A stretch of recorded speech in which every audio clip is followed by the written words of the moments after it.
করে দিবা। আমি ইনশাল্লাহ গ্যাসের সমস্যার সমাধান করার জন্য চেষ্টা করবো ইনশাল্লাহ।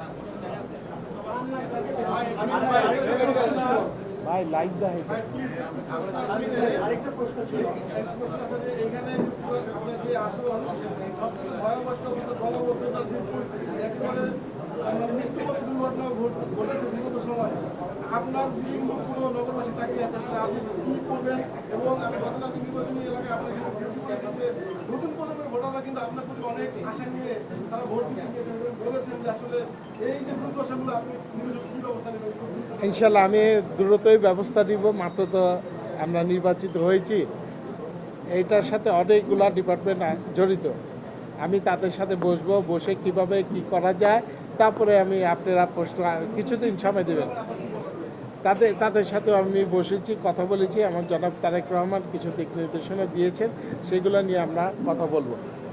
আপনাদের সাথে আবার ইনশাল্লাহ পরে সাক্ষাতে আমরা উত্তরগুলো দেব। ঠিক আছে।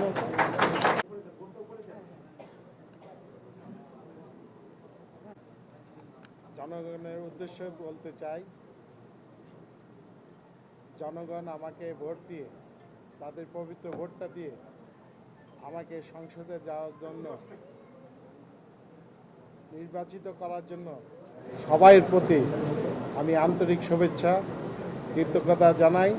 সবাইকে আমার অন্তঃস্থল থেকে আসসালামু আলাইকুম। আপনারা যারা আমাকে ভোট দিয়ে নির্বাচিত করেছেন, আপনাদের যা দাবি ছিল, আমি ইনশাল্লাহ সেই দাবি নিয়ে আমি সংসদে কথা বলবো।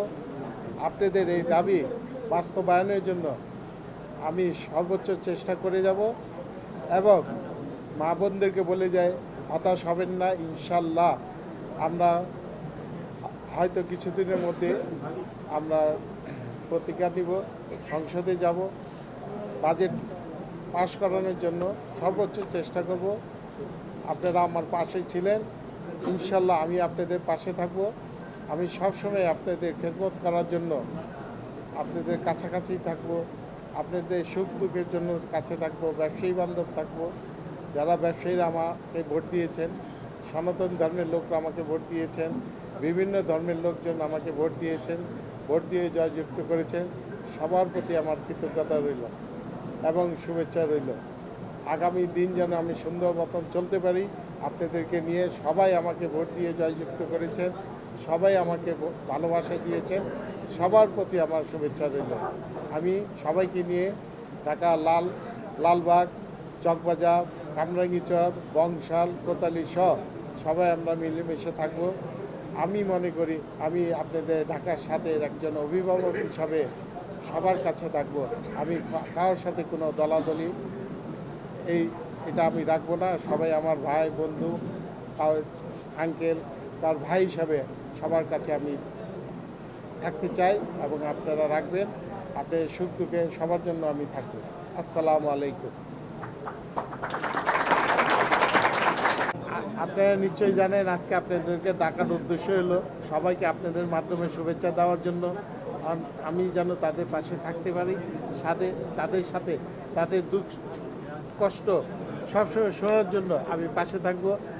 আমি আমার দরজা সবসময় খোলা থাকবে এবং যে কোনো সময় জনগণ যেন আমাকে কাছে পায় সেই ব্যবস্থা আমি করব।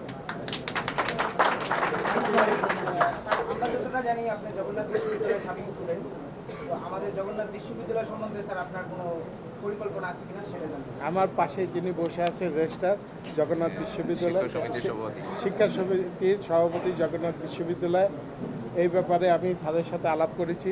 আপনাদের যে জায়গাগুলি আছে ওই জায়গাগুলি নিয়ে আইনের ব্যবস্থা নেওয়ার জন্য এবং যেখানে কোনো স্থাপনা যদি থাকে তাদের সাথেও আমরা আলাপ আলোচনা করব কীভাবে কি করা যায় এবং হলের কিছু জায়গা জমি বেদখল হয়ে আছে সেই ব্যাপারে আইনের রাস্তা, আইনি প্রক্রিয়া করব।